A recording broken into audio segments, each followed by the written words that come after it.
This is the European Union, the institution that directly represents each and every citizen of the EU, who elect their MEPs after every 5 years. But why do we actually vote? How does this voting work? Who do we vote for, and why does this all matter? It's already quite difficult for politicians to make a difference on a local scale. So how can we expect them to change anything on the vast arena of Europe? Especially considering the fact that the parliament is 7.5 times bigger than the one in Estonia. Elections are a difficult period, and the European Parliament is a difficult system. However, that is why we have teamed up with Marina Kaljurand to help you make a better and more informed choice during the next European elections. Hello, my name is Sally and I am a Year 12 student in Gustav Adolf Grammar School. I believe that the European Parliament has a great impact on Estonia, as a lot of the policies that are made there affect Estonia, because they make policies in a lot of different domains. And especially for youth like me, projects such as the Erasmus project or the freedom of movement affect us in a positive way and give us a lot of opportunities. I would like a bit more transparency about the finances, the money, where is it going, why is it distributed that way.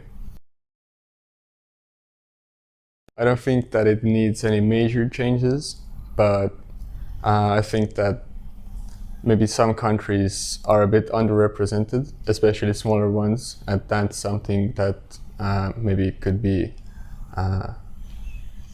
worked on.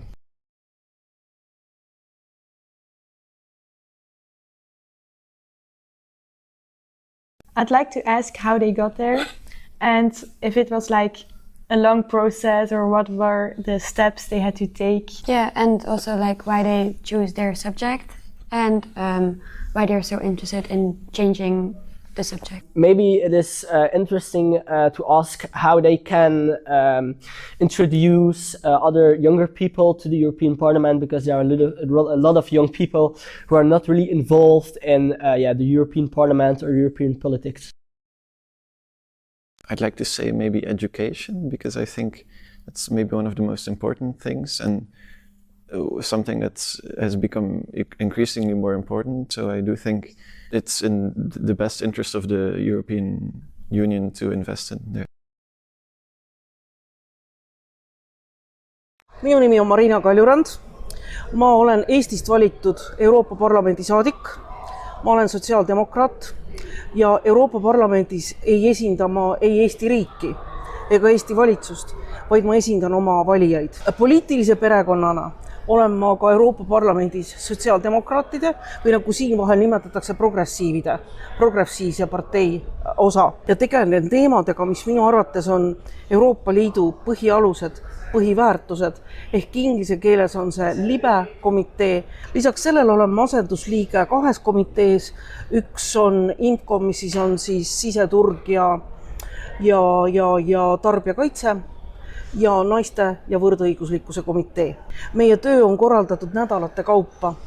Et üks nädal, näiteks praegu, kui te olete siin, on meil erinevate komiteede nädal, ehk pärast teiega kohtumist ma lähengi kohe oma fraktsiooni libe töögrupi kohtumisele, kus me vaatame siis neid teemasid, mis on praegu Euroopa Parlamendis arutlusel, mille eest me keegi vastutame, ja seletame siis ka nii oma grupile kui ka fraktsioonile laiemalt. Iga kuu me oleme 1 nädala Strasbourgis, kus on siis Euroopa Parlamendi asukoht, sest tegelikult praegu me oleme nii-öelda variasukohas. Me oleme asendusasukohas Brüsselis. Ja siis on ka ette nähtud töö oma fraktsiooniga, sest loomulikult ei suuda iga parlamendisaadik jälgida kõiki teemasid, see on võimatu. Nii et nii nagu ka Riigikogus toimub töö fraktsioonis, kus ma tean, et minu kolleegid jälgivad mõnda teemat ja siis nad briefivad meid ja me saame seisukohti kujundada ja saame minna vastu siis hääletustele ja saame panustada seadusloomesse. Mis puudutab inimeste kaasamist, siis mõned aastad tagasi oli selline formaat, oli üle-euroopaline konverents või kongress, kuhu siis liikmesriigid said saata oma esindajaid, inimesed tulid kohale ja toimusid arutelud teemade kaupa. Selle tulemusena tuli 100 ettepanekut. Paljud neist tänaseks tehtud on, ma kordan, väga vähe. Ehk jah, tihti neid üritusi tehakse, aga ei jõuta järgmise sammuni, et hakkame siis ka rakendama ja viime siis ka ellu neid häid mõtteid, mida me oleme saanud kodanikelt. Ja nii kaua, kui me seda ei tee, me jäämegi inimestele kaugeks ja võõraks. Euroopa Parlamendi saadikul on see privileeg, ja see on tõesti privileeg, et mul on oma büroo. Mul on iga kuu teatud rahasumma eraldatud, millest ma saan palgata inimesi. Nii et mul on praegu täiskohaga tööl 3 inimest, kes abistavad mind. Teemad on jaotatud selliselt, et iga minu nõunik vastutab mingi konkreetse teema eest. Kuidas te arvate, et peaksid poliitikud kommunikeerima oma valijatega? Siin on nii palju tähtsaid teemasid, aga jällegi jõudes tagasi sellest teemani, mida me varem arutasime, sest paljud inimesed ei tunne seda sidet Euroopaga. Jah, ja paraku, mida näitab Eurobaromeeter, on see, et ega Eesti inimestel ei ole ka suurt ettekujutust Euroopa Parlamendist. Ja mu kohtun inimestega, on see siis noored või on need eakad, siis ei saada aru, ikka tullakse minu juurde küsima, et mis on keskmine palk ja kas pension tõuseb, millised on toetused, kuigi need on puhtalt siseriiklikud teemad. Euroopa Parlament ei räägi siin kaasa. Et võt selle vahe tegemine, ma tunnen, et seal tuleb veel palju tööd teha, aga võib-olla kõige rohkem ikkagi mõjuvad sellised vahetud kohtumised. Sest kui sa oled ikka inimesele otsa vaadanud ja oled ka rääkinud ja võib-olla järgmine kord näed teda telekast, siis sa kuulad ka teda natuke teistmoodi. Või kui sa oled ka korra rääkinud, on kergem helistada, kergem küsida, kergem ühendust võtta. Nii et jah, ma ei jõua kõigi oma valijatega kokku saada, neid oli viimane kord üle 40 000, aga ma püüan nii paljudega kui vähegi võimalik ka näost näkku kokku saada. Euroopa Parlament töötab samamoodi nagu riiklik parlament. Ta võtab vastu seadusi, et enne nende vastuvõtmist kogutakse info, räägitakse ekspertidega, kaasatakse nii palju eksperte kui vähegi võimalik ja siis tekibki fraktsiooni või mingi töögrupi seisukoht. Hakatakse läbi rääkima teiste fraktsioonidega, kuhu poole kaldub enamus, milline seisukoht jääb peale. Läbirääkimised liikmesriikidega ja võetakse vastu seadusandlik akt. Teine küsimus, mille me saime, oli selle kohta, kuidas teist sai siis Euroopa Parlamendi saadik ning mis samme te võtsite selle nimel? See kuidagi juhtus väga loomulikult, et pärast seda, kui ma olin olnud Eesti diplomaatias üle 25 aasta ja olin olnud Eesti Vabariigi välisminister, siis on nagu küsimus, aga mis edasi? Ja Euroopa Parlament, ilmselt see minu diplomaaditöö, et ma tundsin, et sellest minu diplomaaditööst ja suursaadiku tööst ma olen seal saanud nii palju kogemusi, võib-olla isegi nii palju kontakte, et see keskkond mulle meeldib ja ma tahan siin töötada. Kõigepealt see, mida teie praegu teete, on tegelikult võimalusi on palju. Et võib-olla tuleb veel rohkem tutvustada ja pöörduda poliitikute poole, et mitte spämmida. Aga kui on mingisugune ikkagi mõte või mingi teema läheb korda, ma usun sellesse, et noortel on võimalus teemasid päevakorda võtta ja panna. Teie põlvkond hoidis ära netilauskontrolli. Ehk ma väidan, et noortel on võimalus kaasa rääkida ja kas või esimese sammuna, ma ei tea, kui te olete harjunud valimistel käima ja see, te olete siin, näitab, et te olete poliitiliselt aktiivsed noored. Kui tulevad esimesed valimised ja teil on õigus valida, võtke 5 sõpra ja vaadake, et ka 5 sõpra lähevad valima.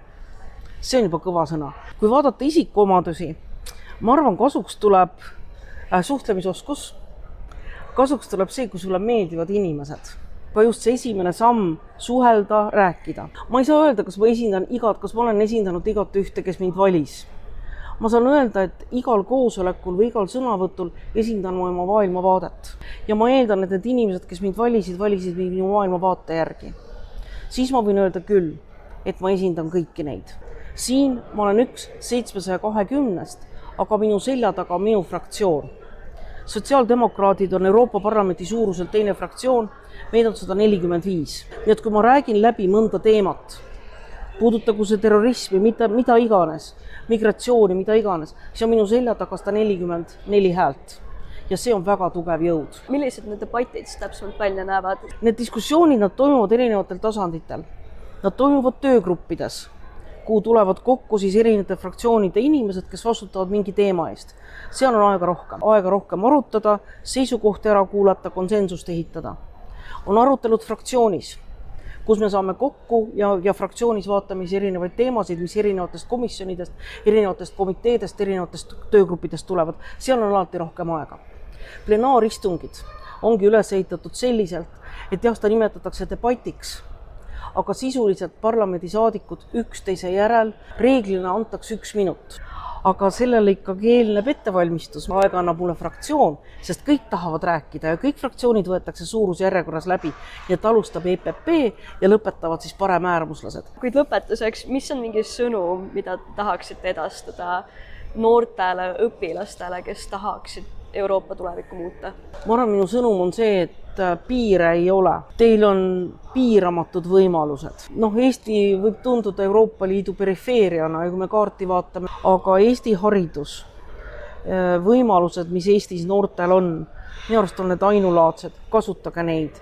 Ja tsiteerides klassikuid, kui mitte mina, siis kes? Kui mitte praegu, siis millal.